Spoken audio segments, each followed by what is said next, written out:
Hi friends, good morning. कैसे हैं आप सभी? आशा करता हूं आप सभी अच्छे होंगे। तो चलिए आज हम कुछ शरीर के अंगों के बारे में चर्चा करेंगे। तो हमारा शरीर विभिन्न अंगों से मिलकर बना होता है, जिसमें सबकी अहम भूमिका होती है। इसी प्रकार से हमारे जो फेफड़े होते हैं उनकी भी शरीर में एक अहम भूमिका है। अगर फेफड़े स्वस्थ होते हैं तो इंसान स्वस्थ होता है। अगर इसमें किसी प्रकार की बाधा होती है तो इंसान बीमार पड़ जाता है।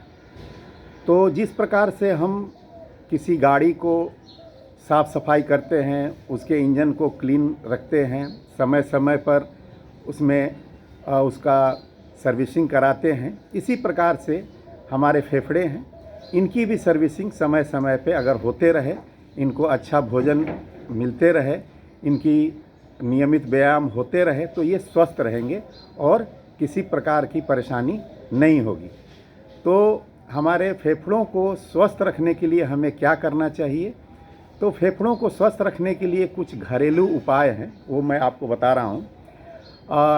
हम लेंगे अदरक और अदरक को कद्दूकस करेंगे।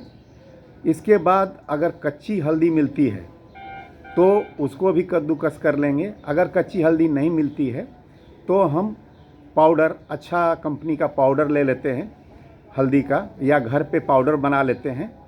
इसके बाद तुलसी का पत्ता, इसको हम अच्छी तरह से उबालते हैं। उबालने के इसमें थोड़ा दालचीनी भी ऐड करना है, थोड़ी दालचीनी भी डाल देते हैं और इसको अच्छी तरह से उबालते हैं। कितना रखना है? तो 1 गिलास पानी जब जलते जलते वो आधा गिलास बन जाए तो उसको छान लेना है। इसके बाद उसमें 1 चम्मच शहद मिलाना है और थोड़ा सा नींबू का रस उसमें मिलाना है। इस प्रकार से हम घोल तैयार करते हैं और इसको सप्ताह में कम से कम 2 दिन पीते हैं, यानी कि महीने में हम 8 दिन पीते हैं। और ये लगभग हम 3 महीने अगर कर लेते हैं तो बीच में फिर 1-2 महीने गैप देके फिर करना है। इस प्रकार से अगर हम करते रहेंगे तो हमारे फेफड़े स्वस्थ रहते हैं। इसके अलावा दूसरा उपाय होता है, इसका प्राणायाम से भी होता है। तो फेफड़ों को स्वस्थ रखने के लिए भस्त्रिका प्राणायाम और अनुलोम विलोम प्राणायाम काफ़ी प्रभावी है।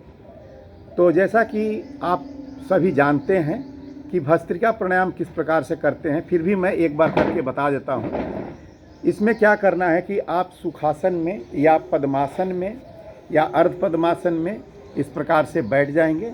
आपकी जो रीढ़ की हड्डी होगी बिल्कुल सीधी होगी और कोई भी एक मुद्रा अपना लेते हैं और लंबा लंबा सांस लेते हैं और छोड़ते हैं। इस प्रकार से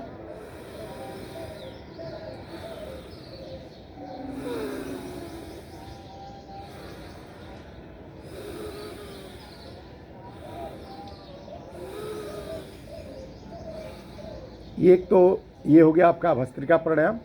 दूसरा होता है अनुलोम विलोम। तो अनुलोम विलोम में क्या करना है कि सेम प्रकार, इसी प्रकार से हम बैठेंगे और एक हाथ को ऊपर उठा के नाक के साथ एक नाक को बंद करेंगे और दूसरे नाक से हम सांस को अंदर लेंगे, दूसरे नाक से छोड़ते हैं। फिर जिस नाक से छोड़े उससे अंदर लेंगे,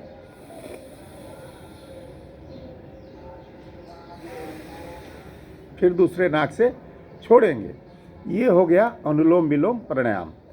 तो इस प्रकार से हम फेफड़ों के स्वस्थ रखने के लिए 2 प्राणायाम करेंगे, भस्त्रिका और अनुलोम विलोम। इससे क्या होता है कि हमारे अंदर में हवा से हम एक्स्ट्रा ऑक्सीजन लेते हैं और ऑक्सीजन हमारे फेफड़ों को डिटॉक्स करने में मदद करता है, फेफड़ों की साफ़ सफाई करने में मदद करता है। इससे सांस संबंधी जितनी भी तकलीफ़ें होती हैं, अस्थमा के जो हमारे मरीज होते हैं उनको भी फ़ायदा होता है।